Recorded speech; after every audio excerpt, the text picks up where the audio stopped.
Hola a todos y a todas, bienvenidos a un nuevo programa de Conversaciones entre dos tierras.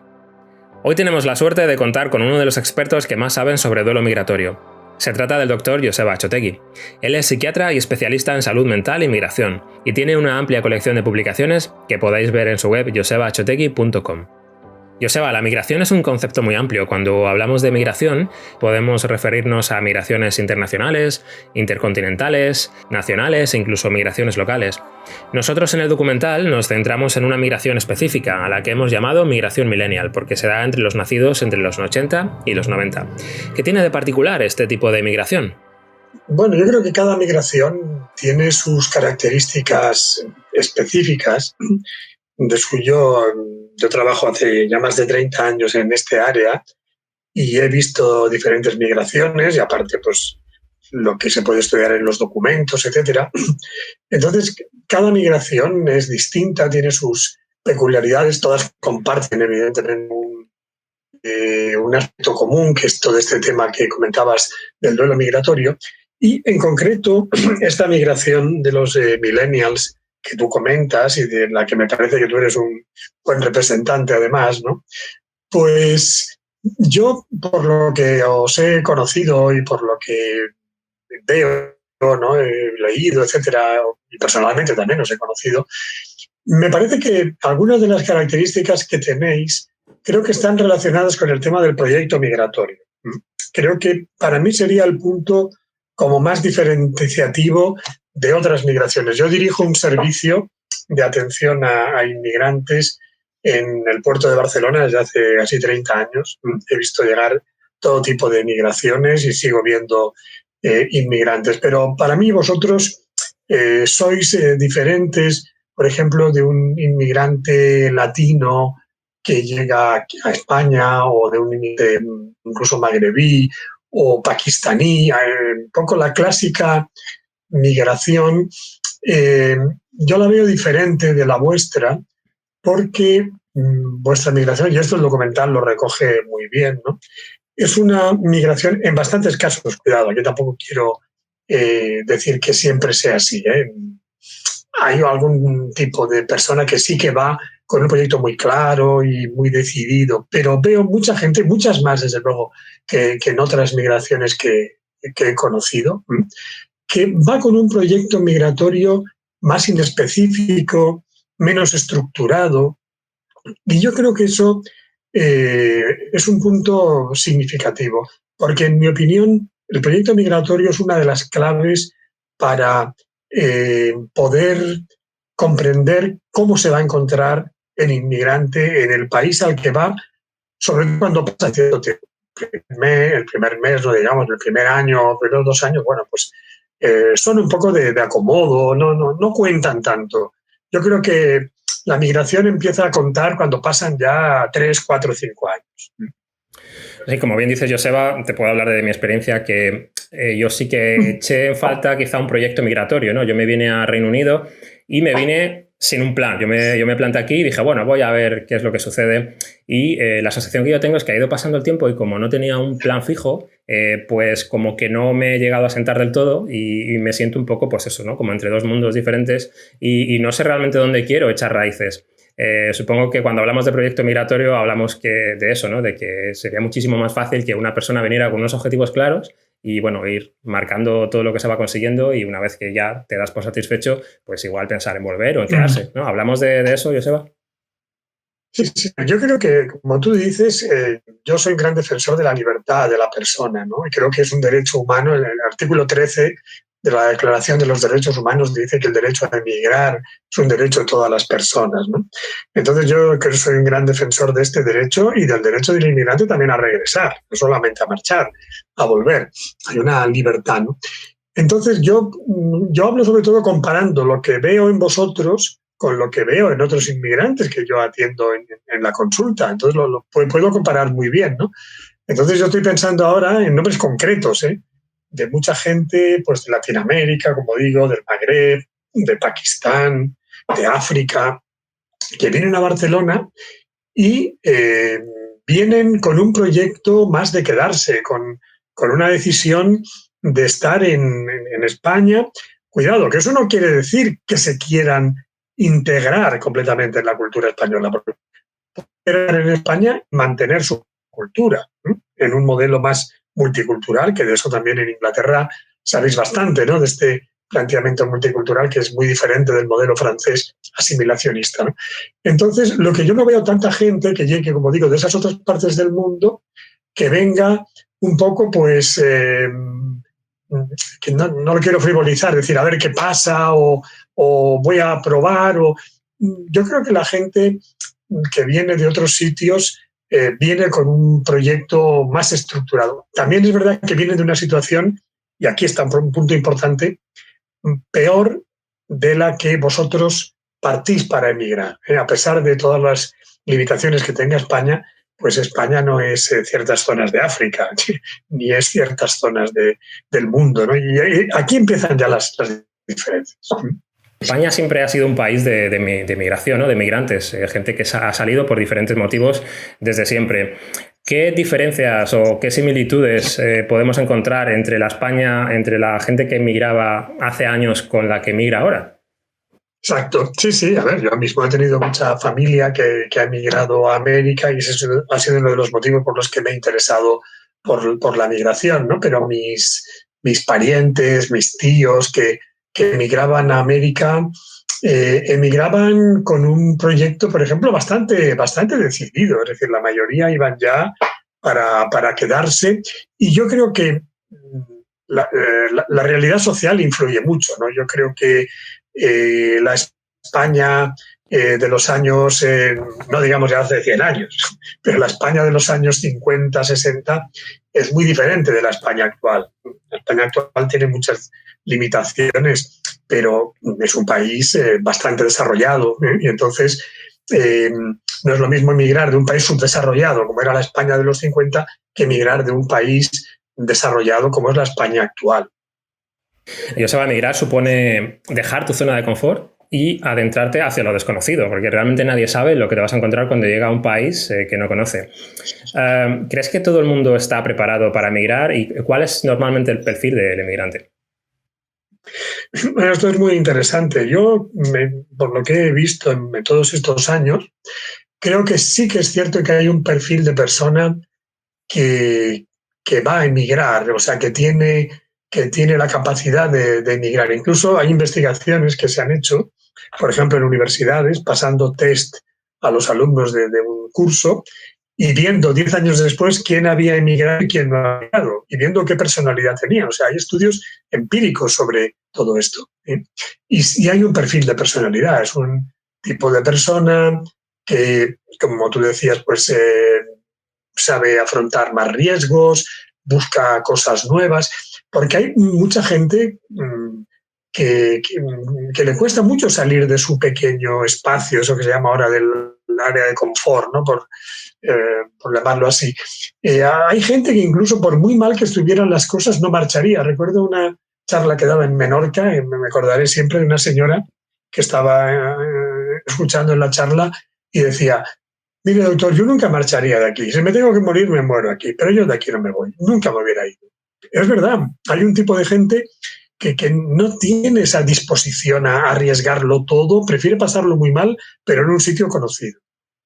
Siempre hablamos, Joseba, bueno, en este documental hablamos del duelo migratorio, un término que hasta entonces no se conocía mucho, yo no lo conocía particularmente, pero que parece ser que afecta a todo el mundo una vez que decide emigrar. ¿Este duelo afecta a todo el mundo por igual?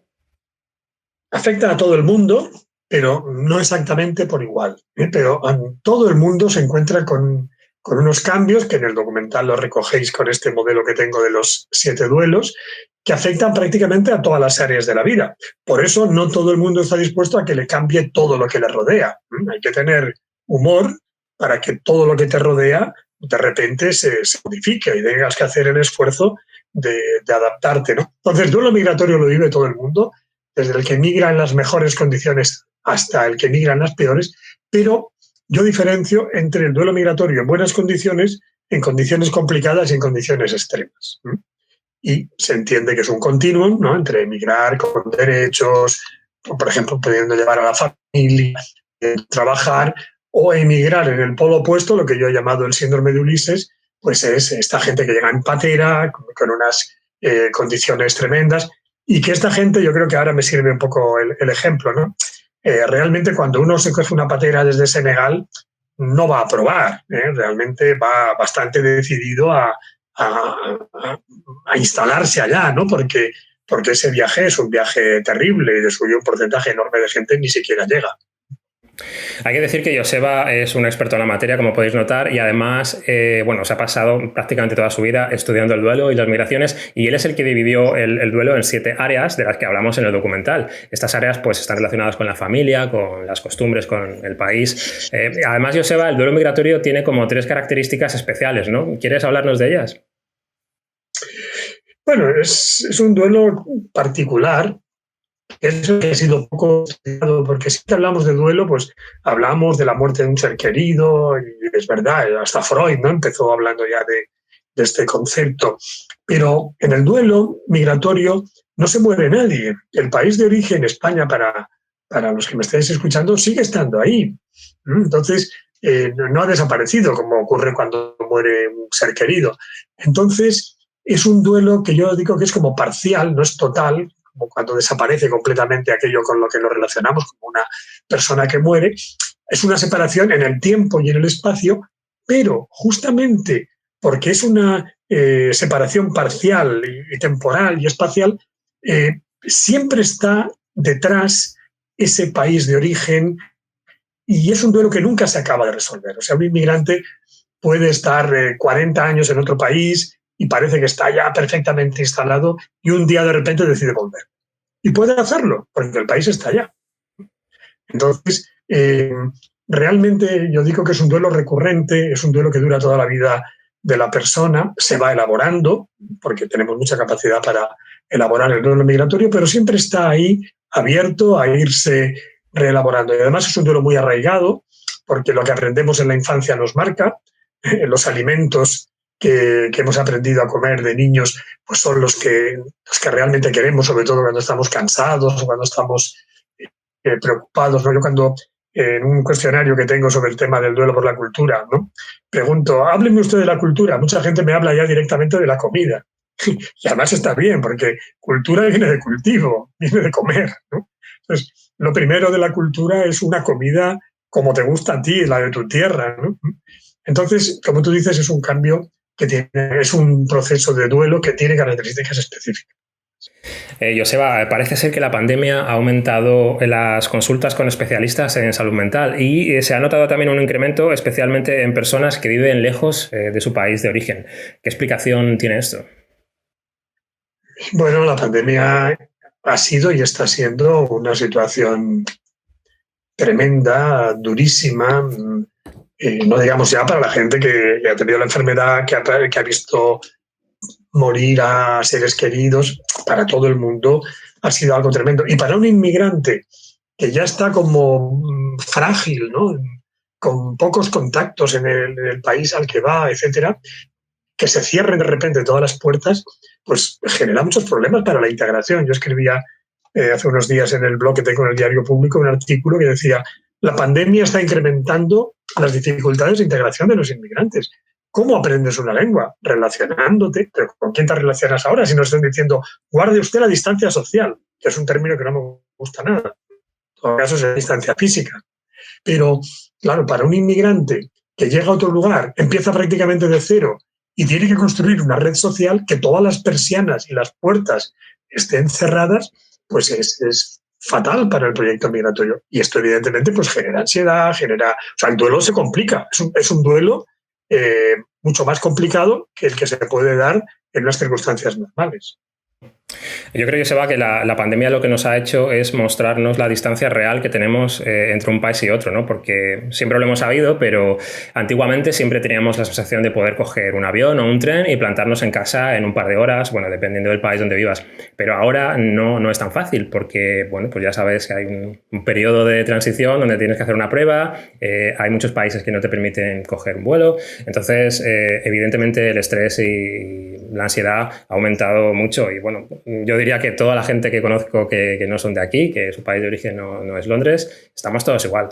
Pero bueno, ya esperemos que con todas las vacunas y todo esto parece ser que vemos un poco la luz al final del túnel. Joseba, Los que llevamos un tiempo fuera de nuestro país, yo creo que todos llegamos en algún momento a un punto de inflexión donde nos planteamos qué queremos hacer con nuestra vida. ¿Nos queremos quedar aquí? ¿Nos queremos volver? ¿Nos queremos retornar? Y es una pregunta que tiene fácil respuesta, ¿no? Porque allá por donde escojas la respuesta siempre vas a perder algo. Nos genera ansiedad, nos genera estrés, no sabemos qué hacer y al final va pasando el tiempo, seguimos en el país de acogida y bueno, pues hay mucha gente que no tiene como un proyecto de vida, ¿no? Porque es como que está esperando a volverse, sí, pero nunca se vuelve. Y esto hace que se retrasen decisiones importantes, como por ejemplo tener una pareja, comprarte una casa, incluso comprarte un mueble, comprarte una tele puede suponer un rechazo porque claro, como me voy a ir a España, ¿para qué me voy a comprar un mueble, ¿no? Y luego llevas 10 años y nunca te has comprado una tele. Bueno, este tipo de cosas. ¿Cómo podemos enfrentarnos a esta pregunta, ¿no? Que siempre nos genera tanta ansiedad? Bueno, esa es la pregunta del millón, digamos, la que justamente yo señalo que es el kit un poco de la característica de esta migración millennial de la que estamos hablando, ¿no? Que es una migración en la que el proyecto es un proyecto complejo, es un proyecto que yo digo que siempre estáis como mirando con el retrovisor, ¿no? Te ponen las luces, pero todo el rato mirando hacia atrás con el retrovisor. Claro, eso depende de cada persona. O sea, cada persona tiene que realmente mirar dentro y ver cuál era su proyecto migratorio, si hay un proyecto migratorio, porque si uno va a dar una vuelta por Londres o por Berlín o lo que sea, eso no es un proyecto migratorio, ¿no? Ahora, no puede ir a Londres y luego construir allá el proyecto migratorio, no tiene que tenerlo desde niño, por decirlo de alguna manera, ¿no? También se construye. Pero claro, hay un momento, como tú dices, en el que la persona pues tiene que decidir realmente dónde quiere estar. Depende también del contexto, de las posibilidades que tenga de trabajo, etcétera, ¿no? Pero yo ya, como he dicho ya alguna vez, ¿no? Que hemos hablado de este tema, el que los dos países, España e Inglaterra, no estén en una situación de desproporción muy grande, sí que hay una diferencia, pero no es una desproporción tan grande, dificulta realmente el hacer esa integración en el país de acogida, ¿no? Porque siempre estás mirando lo que estás perdiendo en el otro lado. O sea, hay pérdidas y ganancias por los dos lados y la decisión es muy complicada. Cuando tenemos una opción que tiene, pues no sé, 10 ventajas y 10 desventajas por cada lado, decidir es muy complicado. Sí que lo es. Vamos a hablar, Joseba, del retorno. Muchos piensan que retornar es volver a lo que ya conocemos. Y no es del todo así, ¿no? Porque si has pasado una cantidad de años en otro país, cuando vuelves, las cosas han cambiado. La gente ha cambiado, está en otro momento de sus vidas. Y bueno, el tiempo ha pasado y eso no lo podemos evitar. Muchas veces tenemos unas expectativas que luego al llegar al país de origen no se cumplen, ¿no? De hecho, hay un concepto que se llama choque cultural inverso. ¿De qué se trata este choque cultural? Sí, eso lo hemos visto bastante, ¿no? Que cuando una persona emigra a otro país, en ese proceso de elaboración del duelo migratorio se pueden producir distorsiones, idealizaciones, por ejemplo, ¿no? Lo mismo que a veces cuando el emigrante marcha necesita poner demasiado oscuro el país del que viene para coger impulso y entrar en el nuevo, ¿no? Cuando se plantea volver, idealiza demasiado el país de origen. Y entonces, pues, ¿no? Porque las cosas no son como el inmigrante se había imaginado, ¿no? Entonces, yo creo que hay que entender un poco que el retorno es una nueva migración. O sea, el inmigrante que ha marchado se tiene que poner otra vez en el lugar del que partió para regresar. O sea, es una nueva migración. Tiene que volver a coger la maleta, pongo con el mismo espíritu que la cogió el día que marchó, porque va a un viaje, como tú decías antes, a lo nuevo, a cosas diferentes, porque ese país, como tú dices, de origen ha cambiado. Y ya la ha cambiado. Claro, supongo que eso es lo que nos echa un poco para atrás, ¿no? Los que queremos volver, saber que es una remigración, pues claro, es que en el fondo hay que ponerle muchas ganas, ¿no? Es un esfuerzo tremendo. Y claro, no es lo mismo emigrar a los 25 que a los 35, ¿no? Al final ya te vas haciendo mayor y va costando más. Sí, yo ahí lo que sí que he visto es que lo peor de todo es el regreso con un sentimiento de fracaso. Eso es lo más complicado. Cuando el inmigrante decide regresar porque su proyecto ya se ha cumplido o ha cambiado, que como digo, hay total libertad, pues eso se puede ir produciendo la adaptación, ¿no? Yo no lo veo tan complicado. Lo que es muy doloroso es volver con un sentimiento de fracaso, pensar que uno ha estado pues una serie de años en otro lugar y además cuando se regresa pues es porque las cosas no han ido bien generalmente y pensar, bueno, todo este tiempo, todo este esfuerzo, eh, no sé, la propia expresión de la persona, ¿no? Pues ha cambiado, se ha envejecido, el retorno fracasado es un retorno complicado de elaborar. Yo he estado, por ejemplo, atendiendo a españoles que volvían de Latinoamérica después de las crisis que hubo pues de la dolarización, del corralito y tal, gente que había marchado en los 50, 60, ¿no? Poco a hacer las Américas y volvía completamente fracasado, mayor, se sentía rechazado por su acento, por ser pobre sobre todo, claro. Ese retorno era muy duro. Ahora, si uno vuelve porque piensa, yo ya he hecho mi proyecto, ya, ¿quién más? Pues eso es mucho más fácil de elaborar, eso se elabora bastante bien. Bueno, hay que decir que evidentemente no todo el mundo quiere volver, no todo el mundo está pensando en volver y de hecho mucha ¿No? gente cuando llega al país de acogida decide quedarse por diferentes motivos, ¿no? Claro, el tiempo va pasando y al final no puedes romper el vínculo que tienes con el país de origen porque ahí sigue estando tu familia, tus raíces y como decía Joseba, en las características del duelo, al final tu país siempre te va a estar mandando señales de alguna manera o de algún tipo, ¿no? Este tipo de gente, Joseba, que yo conozco alguno, aunque pocos, que tienen muy claro que se quieren quedar aquí, además gente pues, que ha conocido parejas del país de acogida y eso también es algo que te une mucho, ¿no? Esas parejas, digamos que tienen que ceder parte de su vida, de su origen, para emprender una nueva vida en un país que no es el suyo, ¿no? ¿Qué tipo de reto o de consecuencia puede sufrir este tipo de personas a lo largo de su vida? Bueno, yo creo que si la persona va a otro país al que quiere ir y cumple una serie de propósitos de mejora social, que no solo es económica, es también de, pues yo qué sé, de acceso a cultura, de libertades, ¿no? Por ejemplo, Londres, pues o Inglaterra, pues es un país que tiene muchas cosas muy, muy positivas, ¿no? Y si la persona se siente bien ahí y piensa que está viviendo la vida que quiere vivir, evidentemente tiene un peaje que pagar, que es que, claro, pues si estás en Londres no estás en la terracita al sol de en Málaga, ¿no? Eso es evidente, ¿no? O has cambiado de lengua, y ese es un peaje que siempre estará ahí, o sea, es un peaje que siempre se tiene que pagar. Lo que ocurre normalmente es que yo, por ejemplo, estuve trabajando con inmigrantes españoles en Suecia, ¿no? Por ejemplo, ¿no?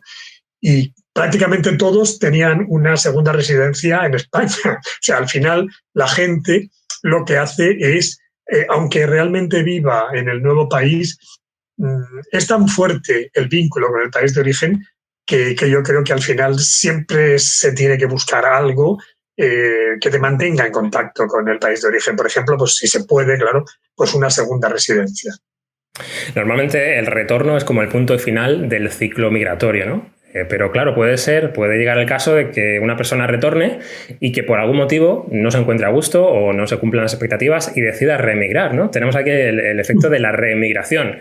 A veces pasa que cuando has vivido en diferentes países, incluso dentro del mismo país, en diferentes ciudades o incluso dentro de la misma ciudad, en diferentes casas, tienes la necesidad de cada cierto tiempo mudarte, conocer ciudades nuevas, lugares diferentes. ¿Esto, Joseba, tiene algún nombre? ¿Es algún síndrome en concreto?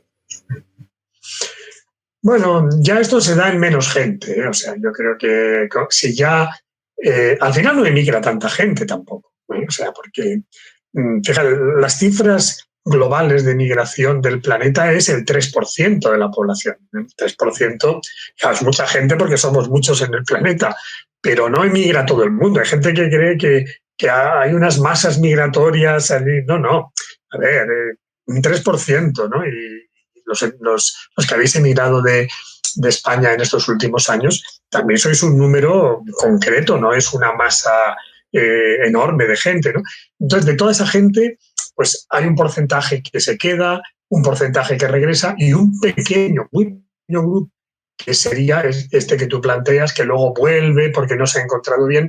Ya se trata de un tipo un poco particular de persona o también de unas circunstancias muy, muy particulares. Pero quiero decir que no es algo tan mayoritario, tan relevante estadísticamente, por ejemplo, ¿no? El emigrante que va, que lo vuelve, que luego vuelve a marchar. Esto ya es una minoría, digamos, ¿no? Y habría que ver sus características, sus circunstancias, pues volvió a España y aquí resulta que tuvo mala suerte o en fin, las cosas se habían puesto mal.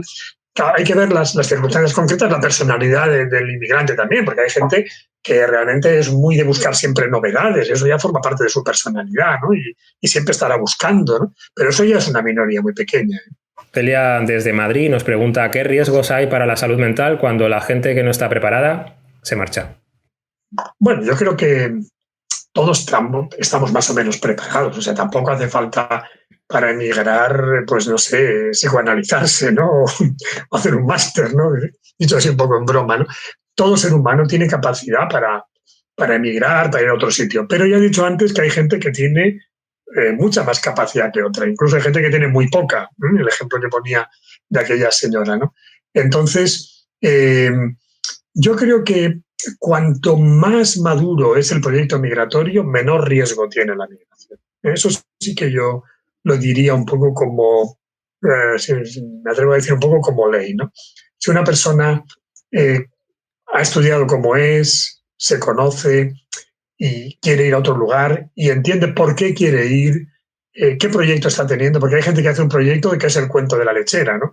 Llegaré allá y a los días pues ya me van a hacer alcalde de Londres, ¿no? Pues claro, cosas así son completamente disparatadas, ¿no? Son expectativas grandiosas, maníacas, que decimos en lenguaje psiquiátrico. Eso va a llevar al fracaso del proyecto migratorio seguro, ¿no? Entonces, cuanto más maduro es el proyecto migratorio, que supone que uno conoce también sus límites, pero ve las motivaciones y los deseos que tiene, pues todo eso favorece que la migración vaya bien y haya mucho menos riesgo para la salud mental. Claro, hay que manejar las expectativas, como tú dices, Joseba. Yo recuerdo cuando yo vine aquí ya hace 10 años, estaba muy de moda el programa Españoles por el Mundo, Madrileños por el Mundo, ¿no? Donde todo el mundo, allá donde iba, pues montaba su negocio, vivía en casas lujosas y mucha gente pensaba que era muy fácil, ¿no? Llegar y triunfar. Y realmente los que han salido fuera saben que no es así. Al final hay que trabajárselo mucho. Si hay un idioma que no conoces, tienes que aprenderlo. No es fácil, es cuestión de ponerle muchas ganas y, claro, trabajárselo mucho. Eso está claro. Vamos a ver otro comentario que nos dice Eva, que le parece muy interesante la charla. Por cierto, dice que ella vino a Reino Unido hace 7 años con un plan para estar 6 meses. Al final se ha ido quedando. Y bueno, dice que no es fácil, que echa mucho de menos a su familia y amigos y que llora y que bueno, que no le importa mucho lo bien en el tema laboral porque personalmente está un poco fastidiada, ¿no? Teniendo a su familia y a sus seres queridos lejos. Sí, es eso. Cada persona tiene que ver cuál es su proyecto migratorio, si en ese proyecto es muy importante, por ejemplo, la parte profesional. Claro, según qué se quiera hacer. Eso se ve, por ejemplo, en algo más sencillo, la migración del campo a la ciudad. Claro, si un señor quiere ser neurocirujano, pues tendrá que marchar de su pueblo, ¿no? Porque yo no conozco ningún pueblo que tenga un servicio de neurocirugía, ¿no? Tendrá que irse a una capital o incluso a lo mejor a una capital como Londres. Entonces, pero si ese proyecto para él es muy importante, pues ser neurocirujano o trabajar en investigación, pues eso le dará mucha fuerza para integrarse. Luego, pues también evidentemente podrá buscar amigos, familia, porque todo se puede reorganizar en el nuevo país, ¿no? Pero claro, hay ese proyecto que le motiva, que le da fuerza, ¿no? Si se hubiera quedado en el pueblo, pues no le gustaba aquello no era lo suyo. Entonces yo creo que insisto, lo importante es tener ese proyecto migratorio y si al final el proyecto no es muy fuerte y lo que ganas en el nuevo país pues no vale tanto la pena, pues quizás hay que replantearse regresar, que es un derecho perfectamente legítimo. Y ver que también durante esos años de la migración se han vivido cosas, se han aprendido cosas, sacarle el lado bueno también a todo. Claro, hay que hablar, Joseba, del lado positivo, evidentemente, que emigrar te enriquece muchísimo como persona, no solo a nivel laboral, sino también pues toda la resiliencia y estos temas que se hablan mucho, ¿no? De que te engrandece como persona, que la migración tiene muchísimas cosas buenas. Parece ser que nos centramos siempre en lo negativo, pero debemos fijarnos en lo que hemos conseguido, en posiciones que hemos conseguido laboralmente, que seguramente en nuestro país no hubiéramos podido conseguir. Hay que quedarse con lo bueno también, ¿no? Sí, sí, esto me parece que era Stendhal que decía: el emigrante es un hombre de mundo, ¿no? Pero creo que es una palabra bonita, ¿no? Como alguien que entiende varias culturas, que compara, o sea, hay una parte muy positiva. Lo que pasa es que hay ese peaje del duelo migratorio, pues que hay que ver que hasta qué punto es demasiado gravoso y se decide al final. Uh-huh. Mira, Joseba, Víctor nos dice en el chat que ha regresado después de 8 años fuera, ha tenido la suerte de dar un cambio en su vida. Y ha vuelto a España y dice que ahora tiene el corazón partido como Alejandro Sanz, porque claro, no te puedes desvincular, ya una vez que llevas 8 años fuera, al final un pedazo de tu corazón se va a quedar en el lugar donde has vivido tanto tiempo, ¿no? Pero eso es lo que hablábamos antes, que al final tú te vuelves a España y te vuelves con una experiencia maravillosa, amigos internacionales y una experiencia que los que nunca han salido de España nunca podrán comprender. Por supuesto, por supuesto. Sí, a ver, yo creo que también tenemos que evitar un poco esa dicotomía. Tú tienes que querer o a España o a Inglaterra. Tú puedes querer a las dos, ¿no? Yo recuerdo un inmigrante que me comentaba: doctor, yo debo tener el corazón muy grande porque yo quiero a los dos países. Claro, evidentemente, si estás en España no puedes estar en Inglaterra o en otro lugar. Estás en un solo sitio, ¿no? Pero tú puedes, este compañero, este amigo que nos explica esto, pues puede mantener el contacto, mantener el buen recuerdo, ir de vez en cuando a visitar el país donde estuvo bien, ¿no? Aunque luego ha decidido volver a España. Pero bueno, todos tenemos esas cosas en la vida, ¿no? Que no podemos tenerlo todo, ¿no? Siempre hay que elegir. Bueno, Joseba, pues llegamos ya al final del programa. No sé si quieres decir algo más, ¿quieres añadir alguna cosa más? Bueno, ya sabes que a mí me interesa mucho conocer tipos de migración y concretamente la vuestra, pues me parece muy significativa, sobre todo porque comparándola con otras es bastante diferente, ¿no? Pero cuidado, que no le quito ni un ápice de lo que supone también de esfuerzo, de tensión, de dificultad, ¿no? Que realmente sé que en muchos momentos la gente lo pasa mal. Yo simplemente acabaría diciendo, si tenéis duda, repensar el proyecto. Eso no es sencillo, ¿eh? Hay que ponerse un poco en el diván personal, pero reflexionar. Y cuando uno encuentra el hilo del proyecto, pues es mucho más fácil ver realmente hacia dónde quiere. Gracias a todos por escuchar esta conversación. No olvidéis que nos podéis seguir en redes sociales y en la web entredostierras.es.